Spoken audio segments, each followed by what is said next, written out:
his wife ended up having very strong business savvy, and she ended up taking over the plantation. This is Felicity we're talking about now. It is Felicity. Right. And she was of Hispanic origin. She was a force to be reckoned with. So, but he loved her. He respected her. He ended up not being able to trust her or anybody about his money. So what happened was when he died, she took over the duties of Creation Point. Mm-hmm. Now, when she found out about the smugglers, she put an end to it. Mm-hmm. She wanted to have a nice, reputable plantation. Now, what she would do in order to make sure that there were no smugglers, at night she would walk along the perimeters of the mansion or of the plantation itself to make sure there were no trespassers. Some people actually believed that that wasn't the real reason. Some people believed she was looking for her husband's money, for the gold. Well, it happens. Turns out that about a year after Hippolyte died, she was awakened one night by the sound of an intruder. Just basically, she sneaked out of her bedroom and found a man walking up the main staircase. Now, what she did, she was known to have a pistol on her at all times. So she confronted the man. She had a beautiful, beautiful necklace. And what she did, she threw it to the ground so that whenever he dove after it, she shot him point blank in the forehead. And it pretty much killed him instantly. Now, what happened to the body? It turns out that some believe that she had a servant, quite possibly the same servant that Hippolyte used, to either bury the body in the basement or in the ground near the mansion itself. So we've got that going on. We've got the pirates. We've got the smugglers. We've got Felicity ending up taking over the mansion and shooting an intruder straight on, plus hiding the body. Very interesting lady, but that's not the end of it. And October 15th of 1863, there was something called the Battle of Buzzard's Prairie. Say that fast 5 times. But it turns out it was a minor Civil War battle in which Union and Confederate soldiers fought literally on the front lawn of the mansion. Now, to this day, whenever there are visitors that come to the mansion, you can still see the bullet holes and the where the mortar shells actually hit the mansion. It's just an amazing thing. Now, so with all of that going on, there's some ghost stories associated with it. Now, to this day, Felicity, she's the protagonist. She's the one where we have most of the hauntings. She's been seen inside and in front of the mansion, and she's always described as a dark-complected woman in her 20s or 30s wearing a long dress. Now, she's also been seen walking along the perimeter as if she's looking for something, either for smugglers or for money. Now, that to me would indicate that it's a residual recording. Yeah. Now, the next one obviously is going to be the man that she shot on the staircase. Now, there have been reports of a man being seen sneaking up the staircase and disappearing toward the top of the staircase. Now, this has happened so often that he's been given the nickname of Robert. So we got Robert the Robber, so to speak. Say that. And finally, we've got Union and Confederate soldiers. Now, they've been seen in front of the mansion, and these are so lifelike. These apparitions are so lifelike that some of the visitors actually believe they're Civil War reenactors. Wow. Yeah. Oh, yeah. And then not just that, but there's also the sound of gunfire that's actually been recorded as EVPs in front of the mansion. And on occasion, but not as frequently as the sound of the gunfire, the sound of reveille has been heard in the field early in the morning. You know something, you talked about the pirate John Lafitte, and John Lafitte actually was very famous. There was a shortage of corn back then, and Lafitte actually grew his own corn, and in those days, $1 or $2 was something that would be like an entire week's wages or maybe an entire month's wages for people. But he sold corn for $1 a corn, and that's where we get the expression buccaneer. Oh, boy. Oh, but Victor. I don't even know what to say to that one. Rich, can you tell us a little bit about Drish Plantation in Alabama? Oh, yes, I can do that one, too. Well, turns out that he was a physician in the area in the early 1830s. What he did was he married a lady by the name of Sarah McKinney, and he married her in 1835, and he ended up building a beautiful mansion. It took several years for it to build, but what happened was that one of the interesting things about the mansion was that he decided to build a 3-story brick tower in front of the mansion, which was rather unusual for that plantation type, for the mansion type. So it became a favorite location for people to come by and visit and just to discuss, but it was also a favorite place because that's where the Drishes were found there a great deal of the time. Well, it turns out that in 1867, Dr. Drish died, and his body was laid and stayed in the tower. Now, people from all over the area came to visit him.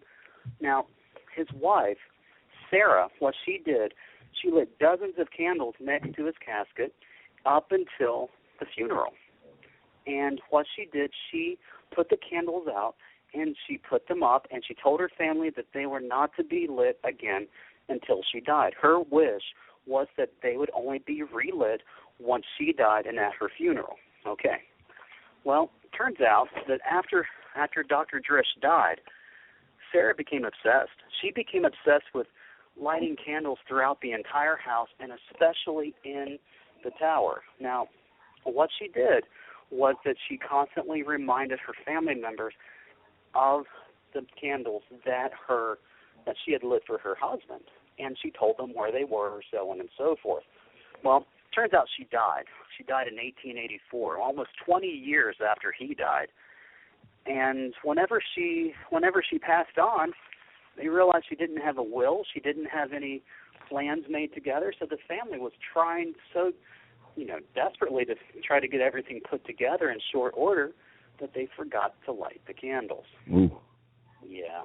So she was buried next to her husband, and shortly thereafter, the plantation, the mansion itself, was eventually left vacant for several years, actually from her death until in 1884 to 1906.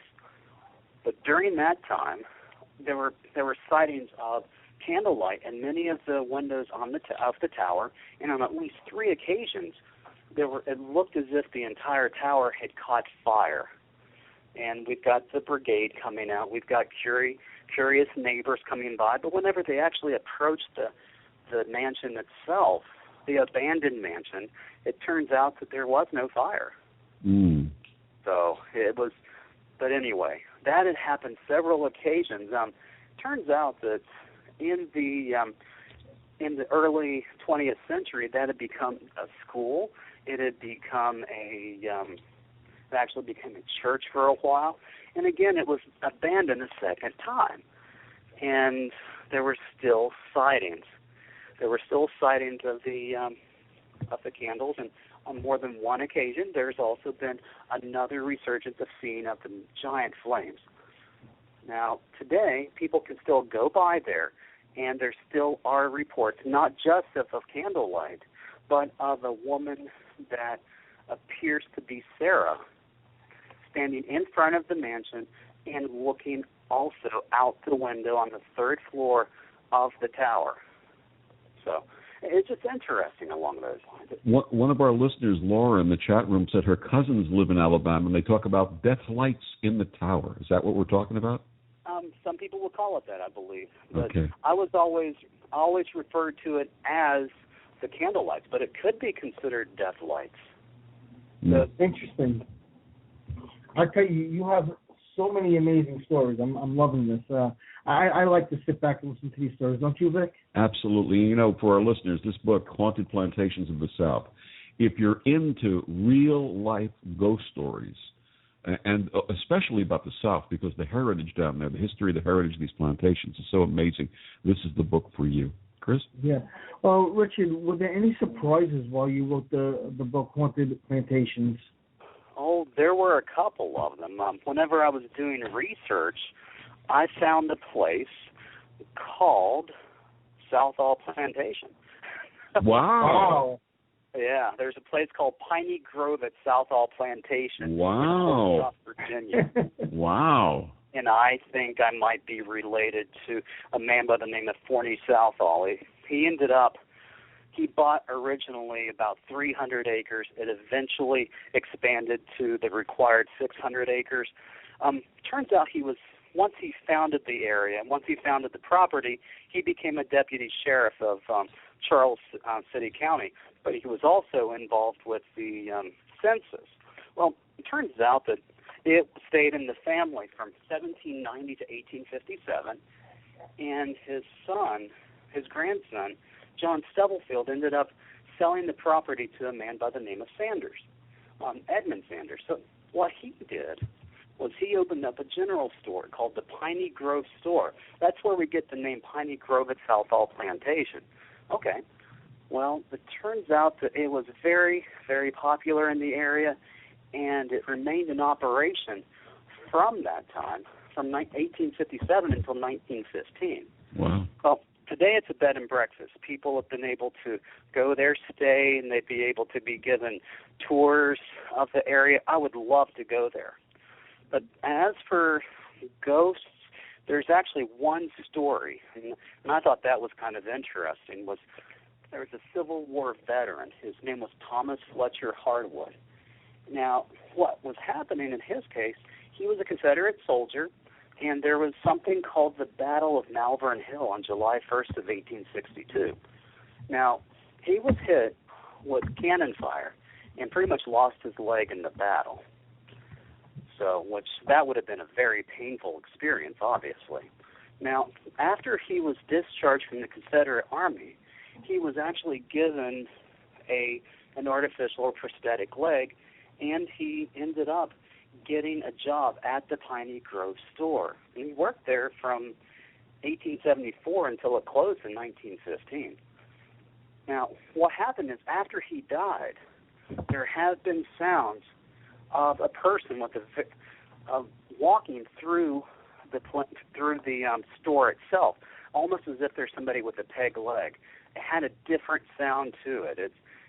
Now, some people believe that it actually is Harwood, and there have been apparitions of a man accompanying the sound. So a lot of people believe that Harwood's ghost haunts the plantation store. But the long and short of it is, I had no clue about the plantation house, the Piney Grove at Southall's plantation, until I started doing research. So that's one of the interesting things that caught my attention. And just one of the fascinating stories that you can read about in Haunted Plantations of the South. Our guest, Rich Southall. Rich, one more time, please tell our listeners where they can get this amazing book and find out more about you. Oh, absolutely. Haunted Plantations of the South can be found at Amazon.com. You could find it at Barnes & Noble, and you could also find it at Books A Million, so on and so forth. It turns out that you can also go to Llewellyn.com, and there you can find a brief history of myself and also some of the articles and blogs that I've written.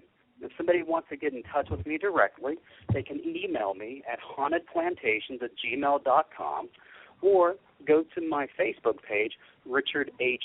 Southall. Rich, another wonderful appearance. Thank you so much. Best of luck with Haunted Plantations of the South. Thank you so much. It's been a pleasure. It's been a pleasure.